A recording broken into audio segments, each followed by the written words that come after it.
This Parsha Podcast is dedicated in loving memory and Le'ilu Nishmas Dayan Chanoch Ehrentreu, the head of the Beit Din in London and one of the most impactful and influential rabbis in Europe over the last half century. He passed away this past week. His passing is a huge loss for the Jewish communities of Europe and, of course, the entire Jewish people. And all the people who were fortunate enough to know him and to have a relationship with him, may his soul be elevated in heaven. Today we're going to do something a bit exotic, a bit unusual for us.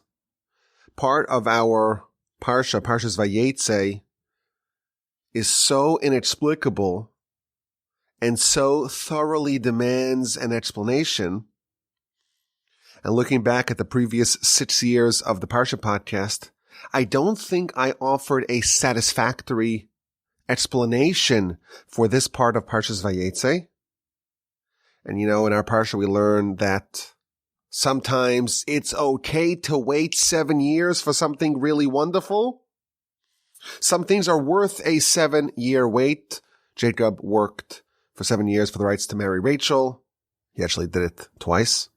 But this podcast from the Torch Center in Houston, Texas, together with me, your host, Yaakov Wolbe, RabbiWolbe.com, we're going to try to cover a part of the Parsha that perhaps we have overlooked in the previous years, and that is the sheep saga.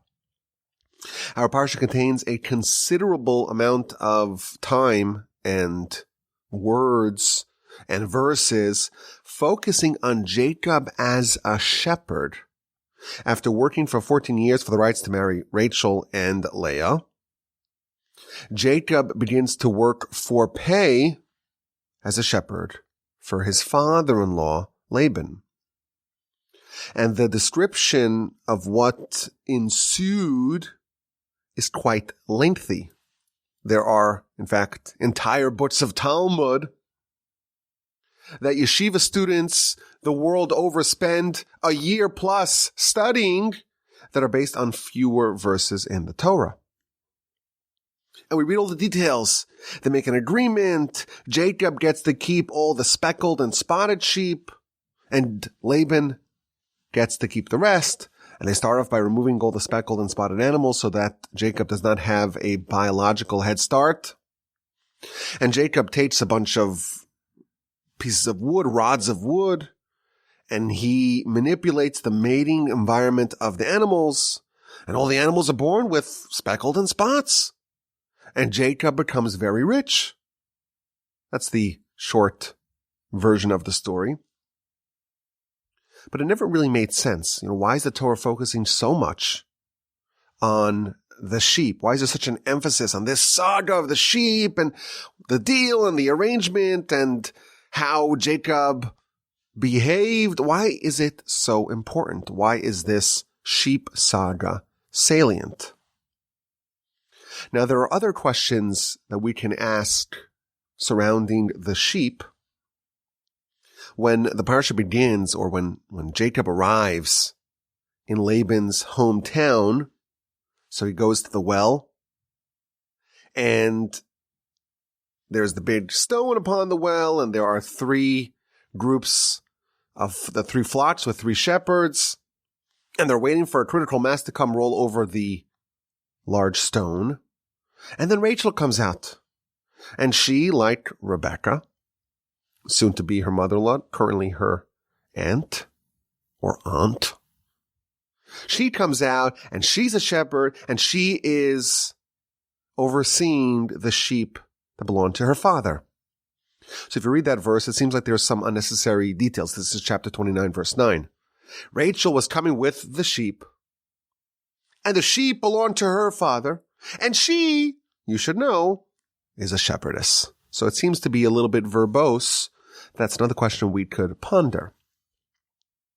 Now, after Jacob spends a couple of weeks with his cousins and his uncle, he wants to marry Rachel, and he volunteers to work for 7 years as Laban's shepherd for the rights to marry Rachel. And then we know the story. After 7 years of hard work, Laban does his trickery, and instead of delivering Rachel as the bride for Jacob, he supplants her with Leah, and Jacob is a bit disappointed, and he tells Laban, why are you tricking me? Why are you deceiving me? And he says, well, that this is what we do over here. First the older daughter gets married, then the younger daughter, but 7 more years, and Rachel is yours. And Jacob willfully signs up for another 7 years after he was deceived.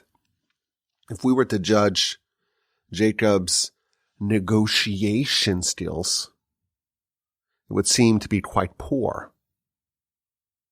He could have started off by saying, well, I'll work for you for 6 months or a year and a half. Right away, he offers 7 years for the rights to marry Rachel. Evidently, Jacob did not read the book, never split the difference. Why is Jacob making the first offer and committing to 7 years and then doing it all over again? What is going on? What is Jacob's calculus?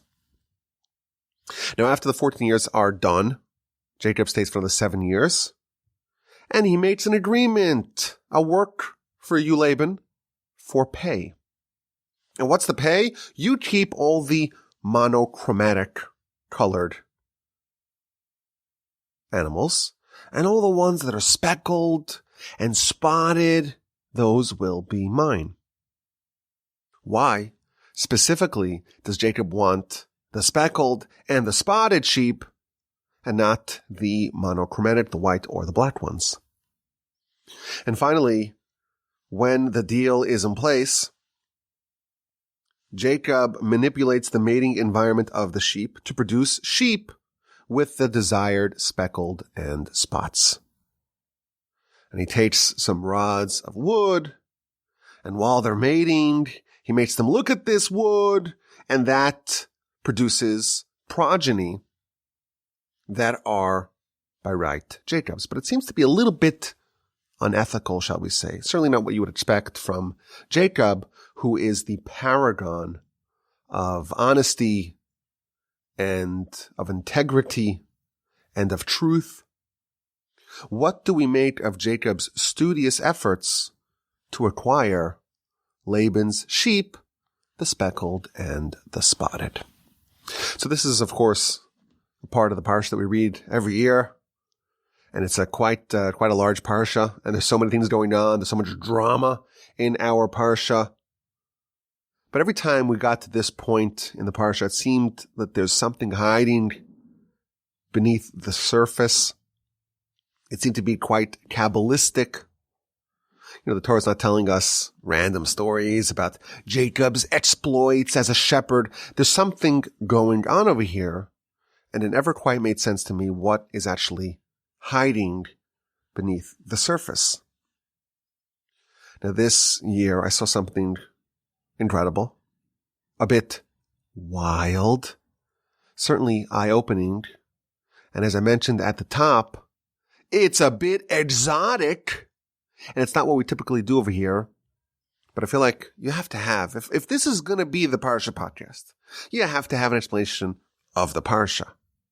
And when you have something so mysterious and so inexplicable like this whole saga with the sheep, it's incumbent upon us here from the Torch Center in Houston, Texas, to offer an explanation.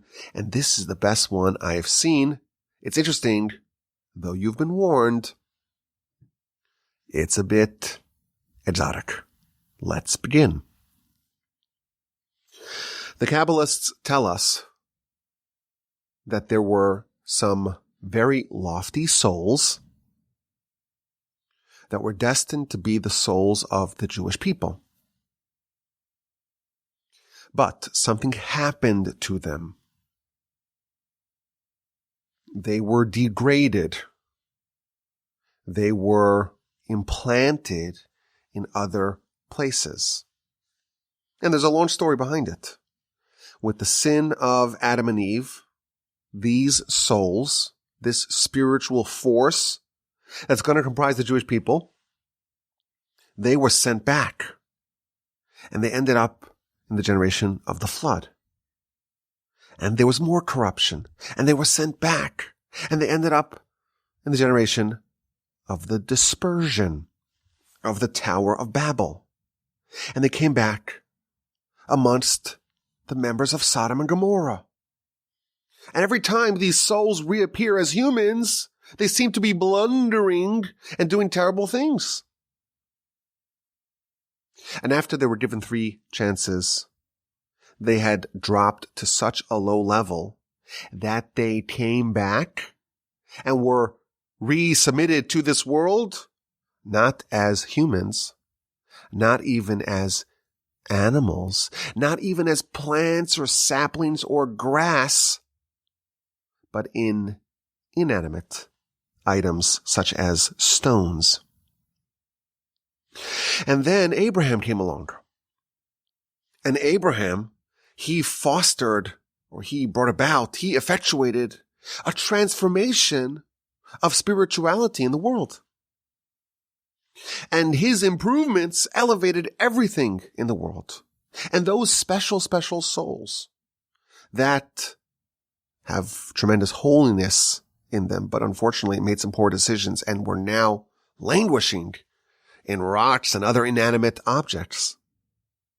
Thanks to the efforts of Abraham, they were elevated from the inanimate to being on a level up, one level higher spiritually, into the plants and trees and grasses. And then came along Isaac. And again, another titan, another one of the patriarchs. This is Isaac. And he brought about tremendous revolution, spiritual revolution in the world. And all those souls were once again elevated from the plants and the saplings and the shrubbery and the bushes and the brambles into the animals. They are one step higher on the spiritual totem pole. And these souls are now animals. Which animals? Which animals are these souls now currently incarcerated in? They made their way to the sheep of Laban. And Jacob invested assiduous Herculean effort to take those souls and elevate them to the next level so that they can be humans once again. These souls eventually became human souls, the descendants of Jacob, and they were subjected to hundreds of years of servitude in Egypt. And once these souls had gone through this whole cycle of penitence, they were ready to be the souls of the Jewish people at the foot of Sinai and to found the grand, illustrious nation of the Jewish people. And there are even some accounts of people who remember previous lifetimes, even though this is not as well documented as you would hope. But there are claims of people who said, well, I remember when I was the previous reincarnation. I actually remember my time as a sheep for Laban. When we talk about the sheep, the Kabbalists are revealing to us something very powerful. I promised it would be exotic. I think it is undeniably so. What they're telling us is that there's a whole emphasis, a whole discussion here about Jacob and the sheep and the sheep of Laban who eventually the speckled and spotted. There is tremendous emphasis on sheep in our Parsha. According to the Kabbalists, the entire episode of the sheep of Jacob contain very deep, profound, cosmic consequences. Jacob, and together with his family, are trying to extract the souls, the lofty souls of what's going to be the Jewish people, who are currently trapped in said sheeps. Jacob is trying to rescue those souls that will eventually comprise the Jewish people. They're implanted in the sheep, and Jacob is trying, in ways that we cannot even fathom, to rescue and release and free those souls. Now, when we're first introduced to these sheep, their shepherd or their shepherdess is Rachel. And the verse makes a big emphasis on the fact that Rachel is the shepherdess. It tells us that she has those sheep, and they're the sheep that belong to her father, and she is the shepherdess. And again, it seems a little bit wordy. It seems like we're getting some redundancy here. But according to this understanding, it's not just a coincidence. These are not random sheep. These sheep gravitated to Laban because they contained holy souls that needed further elevation and rectification. And thus they went specifically to those sheep because these sheep contained a shepherdess like Rachel who gave them a chance at redemption. And then Jacob comes along, and of course he's aware of all of this. And again, I want to stress, I don't know how to do this. I cannot tell what souls are trapped in what animals or what rocks or what plants. This whole thing is just operating at a very high level. But this is what our sages reveal to us. Jacob volunteers to work for 7 years. After 7 years, he volunteers for another 7 years. And we pointed to Jacob's very apparent poor negotiation skills. But here's what's actually happening. Jacob estimated that it would take him 7 years of intense focus and spiritual elevation to extricate those holy souls from their confinement.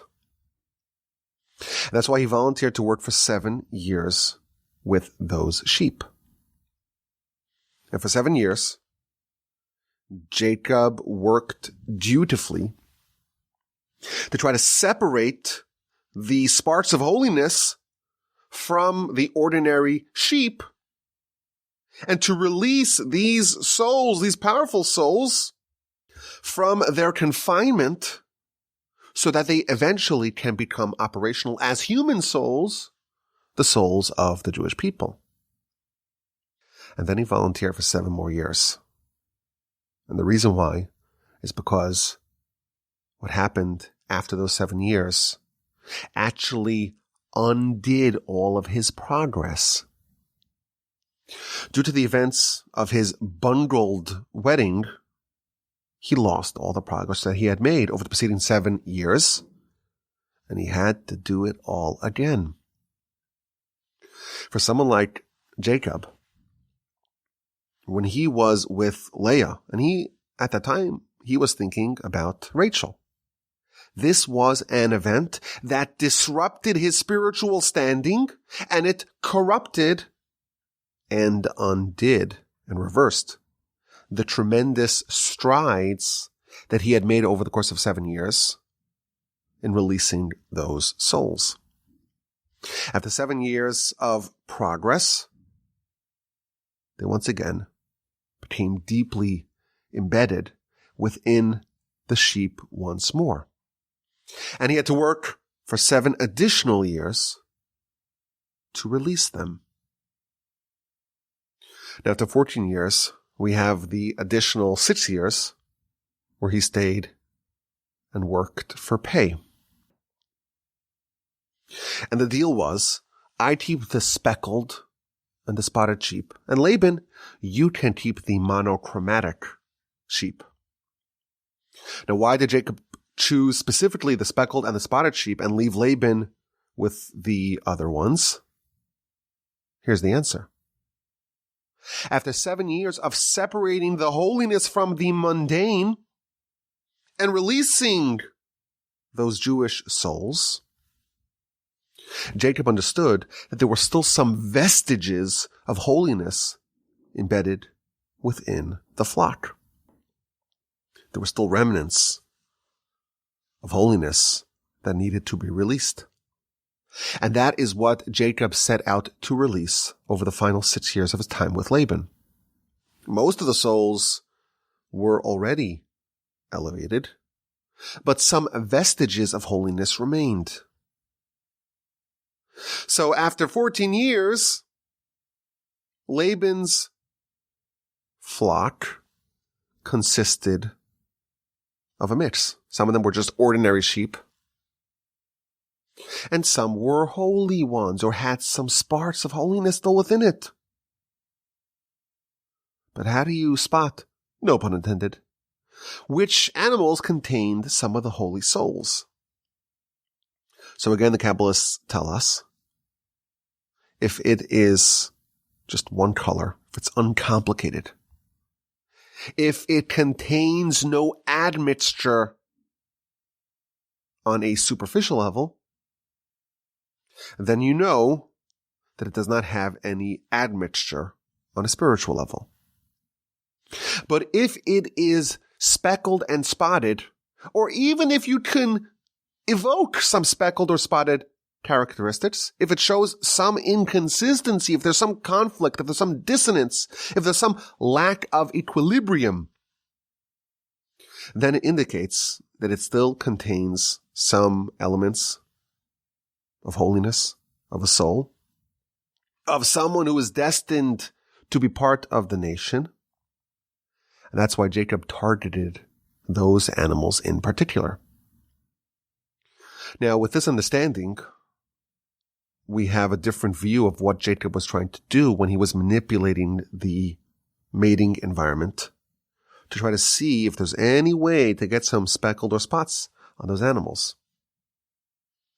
He understood that those souls are really his souls. This is the nation that he is founding. And Laban only got them due to his righteous daughters. And Jacob understood that he was required to unearth and discover and eventually release those souls for the benefit of the nation and of the world. And the Kabbalists add that when Jacob arrived at the well, and there's a large stone capping the well, and he just rolls off that stone when he sees Rachel with the flock, and he doesn't wait until there are sufficient shepherds to roll off the well. The Kabbalists reveal that there's something else going on. These sheep that contained holy souls, they were under the thumb of Laban. And Laban was spiritually asphyxiating them. And they were on the brink of being spiritually decimated. And it was a matter of seconds, of moments. It was critical to give them some water. And therefore, Jacob, without waiting for backup or reinforcement, he rolls off the well cap and gives them to drink, thus infusing them with spiritual vitality. Because when they drank the water from Jacob, they were spiritually revived and allowed to exist and live another day.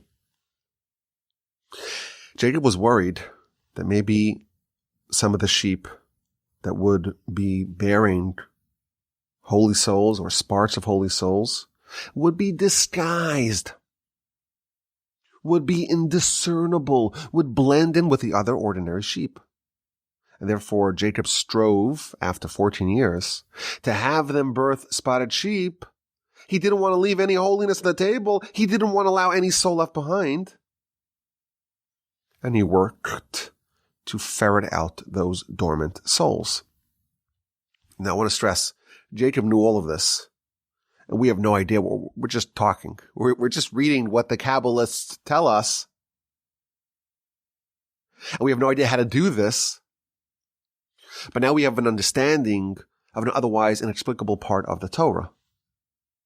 Jacob is preparing the process, is laying the groundwork for the Jewish people. These special souls who were damaged and terribly reduced due to the sin of Adam and Eve, and the generation of the flood, and the generation of the Tower of Babel, and the people of Sodom and Gomorrah, Jacob was trying to get those souls out of their spiritual confinement and prepare them for their day in the sun as members of the glorious nation that Jacob was to found. I want to add a few more points to this. In the past, we've spoken about the Luz bone. This was so memorable. If you were part of the Parsha Podcast family, then you won't forget it. The Luz bone. What is the Luz bone? So, Sages tell us there's a bone, one bone in the human body that does not benefit from regular food. And therefore, when Adam and Eve did the sin of the consumption of the tree of knowledge, good and evil, there was one part of their body that did not benefit from that food, and therefore was not subjected to any of the curses and consequences that were brought about by that sin. That sin subjected humanity, condemned humanity to mortality. On the day that you eat it, you will die. You will be subject to death. But there was one tiny bone, the Luz bone, that did not partake in the sin and therefore was not subjected to that decree. And when we spoke about this at length, we talked about how the only food during the week that this Luz bone partakes in, it's only the food that we eat after Shabbos for the Malav Malka. And when the person dies, really, there's one part of them that's still alive. The one bone that was not subjected to the decree of Adam and Eve is still alive, whereas the rest of the body is dead. The Luz bone is still alive in perpetuity, for eternity, the way things were intended to be, if not for the sin of Adam and Eve. And this bone is going to be instrumental for the resurrection. When resurrection occurs, it's not that there's a completely dead and lifeless body that is brought back to life. Rather, there is actually one part of the body, the Luz bone, that is still alive and that never died, provided, of course, it was fed with this Malava Malka after Shabbos. And that spreads life, injects life and vitality to the rest of the body. So this term Luz, it always symbolizes this idea, this notion of finding some latent, living holiness, some holiness that's not damaged, notwithstanding all the death and destruction everywhere else. Now, the word Luz appears twice in our Parsha. At the beginning of the Parsha, when Jacob has his quite memorable dream with the ladder and the angels ascending and descending, when he wakes up in the morning, he renames the mountain. He calls it Beit El, the house of God. But the verse tells us that it was previously called Luz. Now, the connection of the Luz bone to the name of the city called Luz, it's not my idea. The commentaries point it out. So, for example, Rabbeinu Bachai, he tells us that the reason why this location, Beit El, which is also, of course, Temple Mount, it was called Luz as well, it's because the resurrection, which is associated with the Luz bone, it's going to start in Jerusalem, and that's why Jerusalem also shares the name with this bone. It's also called Luz. But I had a different idea that I wanted to speculate. And because this is my podcast, I'm allowed to speculate. You could speculate too. Send me an email, @BridgeMont.com. Jacob renames the mountain Beit El. And the Talmud tells us that this is a reference to the third temple. We had two temples. The first temple, the second temple, and the third temple will be built during the Messianic era. We hope it happens really soon so we could go there and experience it and be elevated as a result. But the Talmud tells us, the book of Psachim, page 88a, that the first temple corresponds to Abraham. Abraham renamed the mountain Har Yera'eh, the mountain upon which God will appear. Abraham referred to Temple Mount as a mountain. And that corresponds to the first temple. When Isaac rendezvoused with Rebekah for the first time, he had come from a field. And that field is none other than Temple Mount. And that corresponds to the second temple. So Abraham referred to the mountain as a mountain. Isaac referred to the mountain as a field. And Jacob, in our Parsha, refers to the mountain as a house. Says the Talmud, the third temple is going to be corresponding to Jacob, and it's going to be like a house. It's going to have a degree of permanence and eternality. And that's why the name associated with it is one of permanence, of a house. So perhaps we can speculate. Jacob renames the mountain Beit El. And the Talmud tells us that's referring to the building of the third temple. May it happen speedily in our days. But previously, meaning before the third temple is built, it's called Luz. That means that in its current state, 2022, the end of 2022, when the temple has not yet been rebuilt, it is still like the Luz. It's like the Luz bone. Before it's named Beit El, before the third temple, it's like the Luz bone. It's still alive. There's still a point of holiness. There is a point where it hasn't been destroyed. There's a point that's bursting with eternal holiness, even though everything else around it is dead. That is the state of Temple Mount in destruction. It still has a simmering ember of life and undying holiness, like the Luz bone that can never be destroyed or extinguished. But when it is rebuilt, when the holiness that was always present in this small point gets spread to its entirety and revives it completely, then it is totally alive and permanently so. And then it's called Beit El. When envisioning the third temple, Jacob notes that it was previously Luz.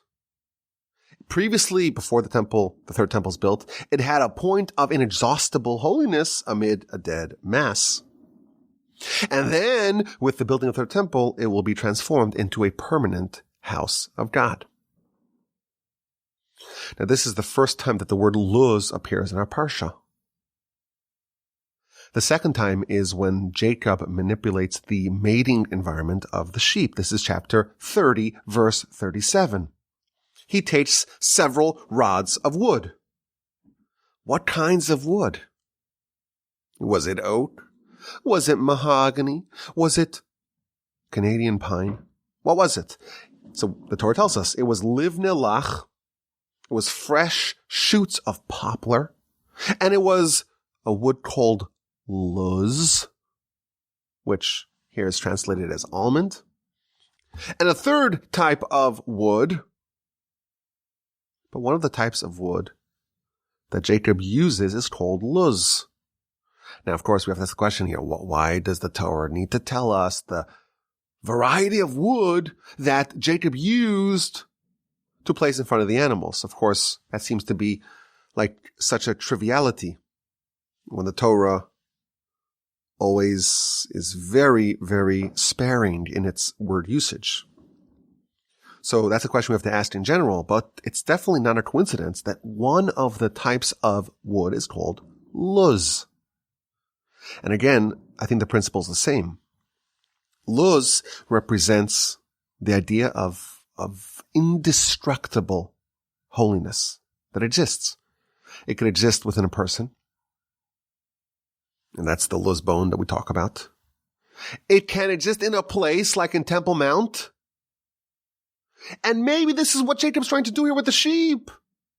The souls that are so depressed and suppressed and incarcerated in those sheep, there's still some luz there. There's still some point of holiness that's indestructible.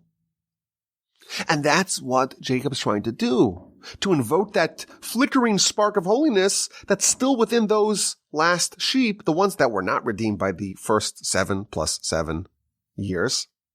He's trying to find that little point of luz, that little point of holiness, to bring it out and to raise it to the surface and to extract it. Now, just as a side note, another point, we're told that the location of the luz bone is on top of our spine, where the brain connects to the body. I believe it's called the medulla, if I'm not mistaken. Probably should have Googled this before I started recording here in the Torch Center. But there's a point where the brain connects to the body, where the spiritual touches the physical. It struck me that the temple, it's called Luz, our verse tells us, but it's also described as a neck, which is the same area where the Luz bone exists in a person. How do I know that? Because later on in Genesis, chapter 45, verse 14, after Joseph, no, spoilers alert, Joseph reveals that he is in fact Joseph, not some fearsome Egyptian viceroy, and he falls upon the neck of Benjamin, and he cries, and Benjamin falls upon his neck, and he cries.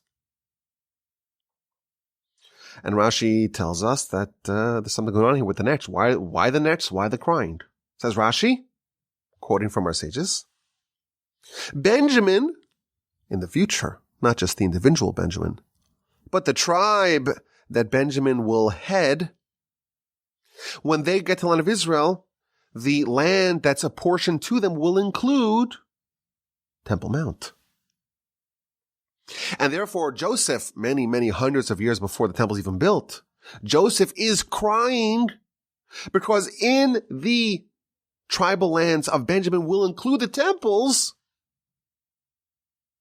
and they will be destroyed.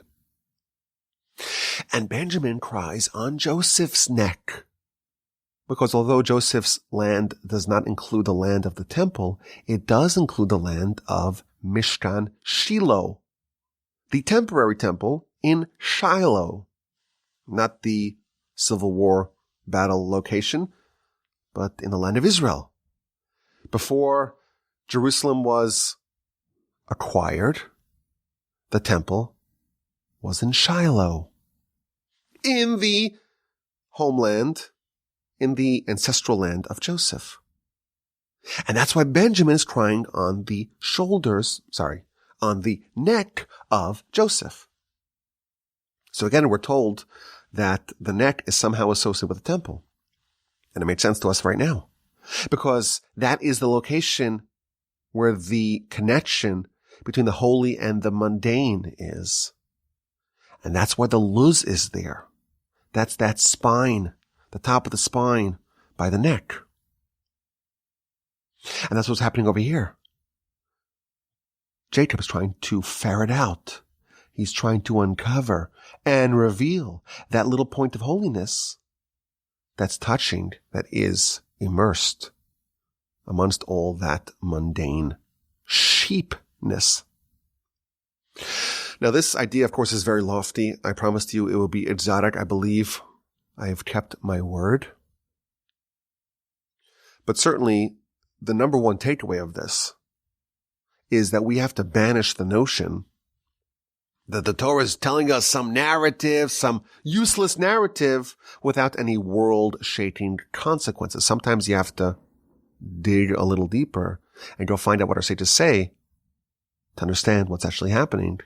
But this, to me, is eye-opening because it gives so much color and insight to what otherwise seems like just poor negotiation, coupled with a very big emphasis on sheep that seem to carry no weight. But the Kabbalists, of course, reveal the deep insights behind it. Now, this principle of discovering holiness and unearthing holiness that is behind the scenes, beneath the surface, behind the facade, covered by the veneer. This idea is found in many places in our philosophy. And I think we've spoken about this in the past, but I'm starting to lose track of what we've spoken about and what we haven't spoken about. We need an official Parsha Podcast archivist. Send me your resume to rabbi.com. But when Jacob, when he chooses to hightail out of Laban's household, the verse tells us, this is in chapter 31, verse 2, that Jacob saw the face of Laban, and behold, it's not like it was in the past, not yesterday, not the day before. Jacob chooses to leave when Laban's face changed. Now, our parsha is a story of Jacob in exile. And everything that happens to the antecedents of the Jewish people, to the patriarchs in the book of Genesis, is really a microcosm of what will happen to their descendants as a nation. And over the course of our history, we've also gone to exile. We've been in Israel, then we were kicked out, and then we came back, and we're kicked out again, and we've been to every country, almost every country in the world. We talked about the 42 different countries that the Jewish people will have to settle in before we can finally come back for good. What are we supposed to do in the exile? What is the objective of the Jewish people in exile? So the Talmud tells us, this is the Talmud, we don't have to go to the Kabbalistic sources. The Talmud tells us, the book of Pesachim on page 87b, the Almighty only sent the Jewish people into exile for the purpose of gathering converts. There is holiness found all over the place. And our mission is to collect and curate that holiness. And of course, that holiness comes in a lot of different dimensions. Part of it is that we have Jewish souls that are trapped in foreign lands amongst foreign nations. And our nation is on this mission to collect all that holiness and to bring it back home. Says the Talmud. Why do we go to exile? Why is our nation subjected to being wandering and itinerant from place to place, a couple hundred years here and a couple hundred years there, and Morocco and Tunisia and France and Germany and Russia and Ukraine and Iraq, Iran, and every other place in between, Egypt, of course, quite memorably, and even the far-flung corners of these United States of America. Why? Why? We're there to collect those parts of holiness. And Jacob's story in our parsha is really a microcosm of that. He's there to collect the holiness, the parts of holiness, in the sheep. But the sages reveal that there was more holiness that Jacob was collecting. Even Laban, his father-in-law, had some holiness buried within him. And Jacob, a man on a mission in the exile, he's there to collect that, to elevate that. And when does he decide to leave? When he looks at the face of Laban, and it's not like the way it was. Not yesterday, not the day before. Jacob had spent his 20 years with Laban, pulling out holiness from wherever he found it, in the sheep and in Laban. And there came a point in time where the holiness was completely extracted from Laban. He was depleted. The holiness was exhausted from Laban. And Jacob was able to see that. He could look at the face of Laban and determine how many sparks of holiness. Is there any holiness left? And Jacob tells his wives, I look at your father's face and it's not like it was. Now the holiness is all gone. I've succeeded in my mission over here. I've removed all the holiness. It's time to leave. That's the story of the Jewish people on a macro scale. We go to a place. We spend a couple hundred years there. And then we leave. And of course, there are forces that shove us out because we get quite comfortable. I kind of like it over here. It's so wonderful in my dacha, in my chateau. I'm used to the culture here. I'm used to the cuisine here. This is where I grew up, and this is where I raised my kids, and this is where I felt comfortable. But if your national mission is over, the Almighty will unleash forces that will boot you to your next destination, to your next mission. Jacob is modeling that for us. He has succeeded in extracting all the holiness in the sheep and in Laban. And even he could look at Laban's face and find out it's down to zero. There's nothing left. All the holiness has been exhausted. It's time to go back home. And that's really what's happening in our Parsha. Jacob is in exile. And what does he do in exile? He discovers and he unearths and he extracts and he elevates all the sparks of holiness. And once he's done, it's time to go bring them back to the Holy Land. Now, these ideas, of course, are very lofty. And I'm sure some of y'all are saying, oh no, Rabbi Walby's on one of his rants. The Torch Center is pulsating with all this energy. What's happening over here? It's one of those kinds of Parsha podcasts. What does this have to do with me? I'm a simple guy. I'm not so advanced like Jacob. I have no idea if there's any holiness anywhere. Even in myself, I don't know. What can possibly be the lesson for us simpletons? I think this is a very basic lesson for all of us. Yes, it is our national mission to assemble all of holiness. The holiness that's scattered. We have to gather it. Certainly, that demands that we extract and elevate the holiness that is within us. Like the luz bone, there's some point of holiness within us that is indestructible. We have tremendous potential. We have a soul. And that holiness needs to be fanned to life and brought to actualization. And Jacob shows us that this is our mission. He spent 20 years with Laban trying to do this. And we may look at ourselves, and we all know that we have tremendous untapped potential within us. But we get disheartened. Oh, there's so much work to do. How much work do we need to do to make ourselves into the best versions of ourselves? But Jacob shows us, he models for us how worthwhile it is.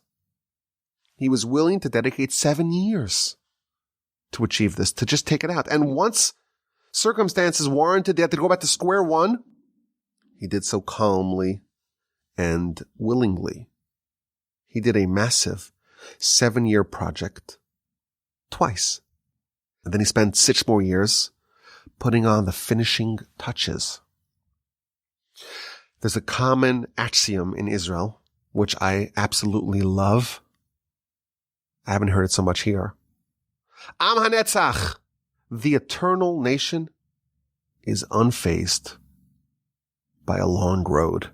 Am hanetzach, the eternal nation, lo mefached, is not scared, is not fearful, is unfazed, does not flinch miderech aruka, from a long road.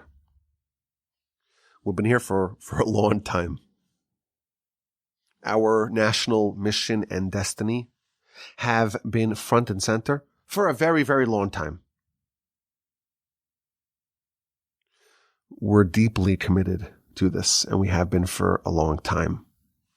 Lots of things come and go, lots of fads, and lots of interests, and lots of focuses, and the news cycle is shrinking and shrinking as our time span becomes indistinguishable from that of a goldfish.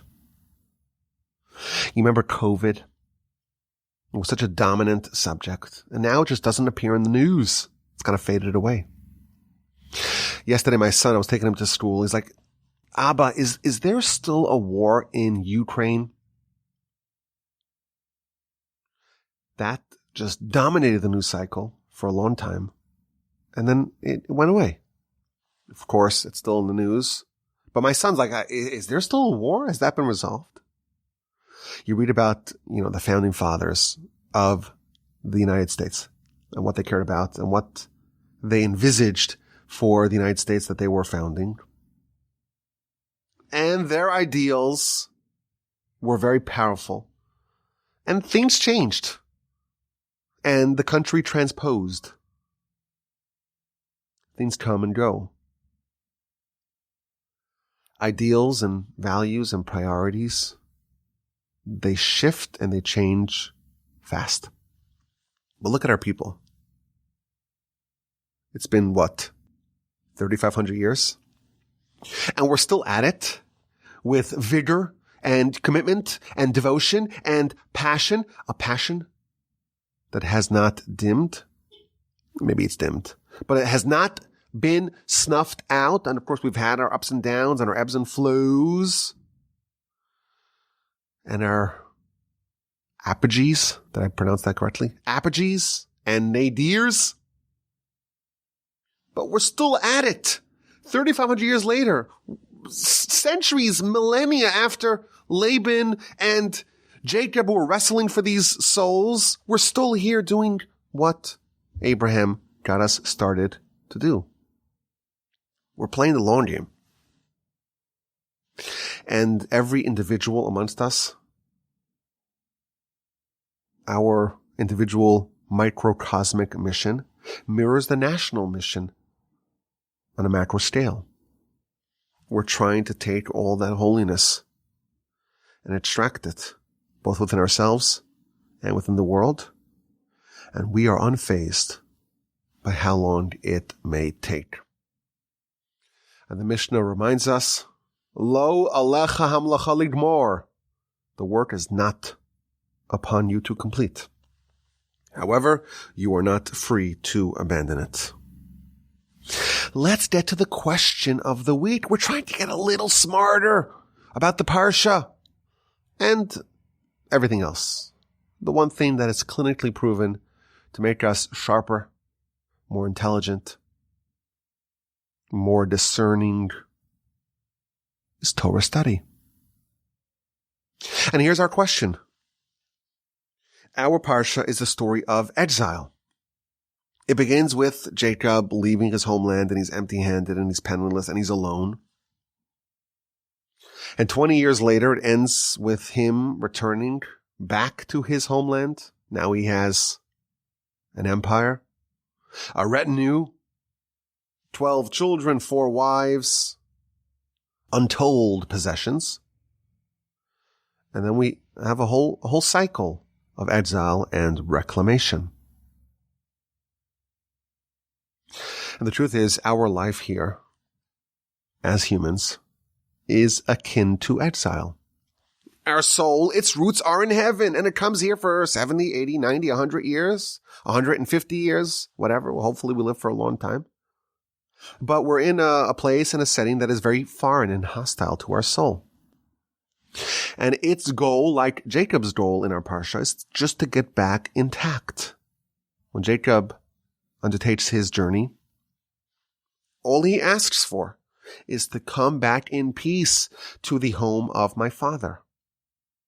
His chief concern is to survive this exile intact and unharmed.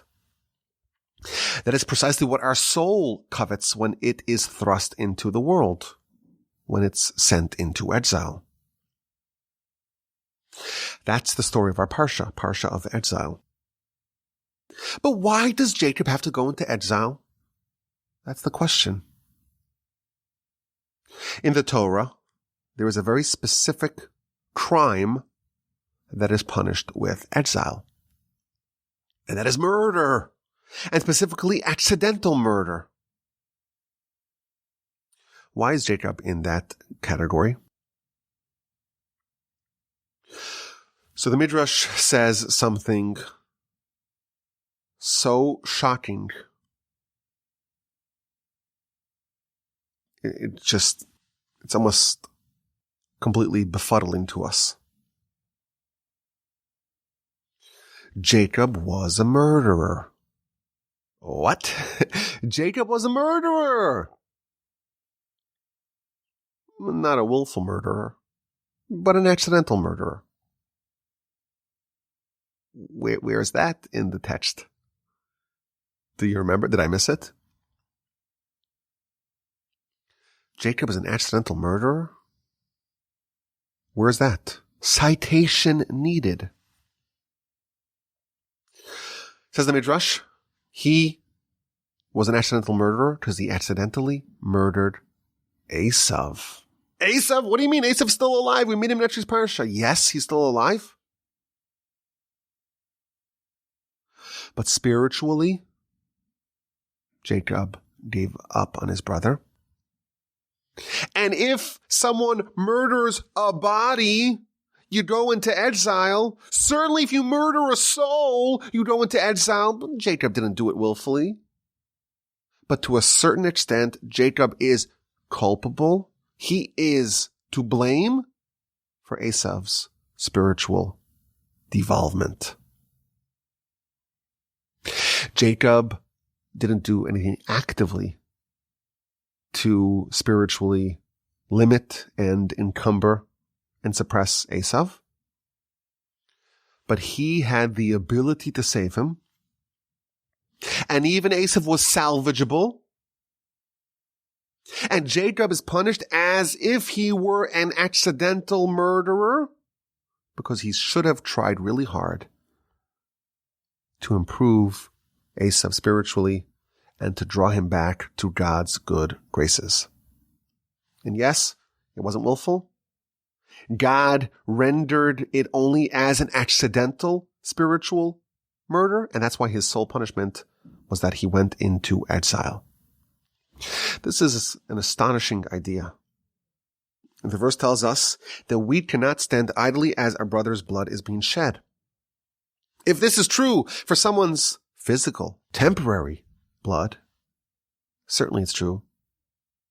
If their spiritual, permanent selves is dying.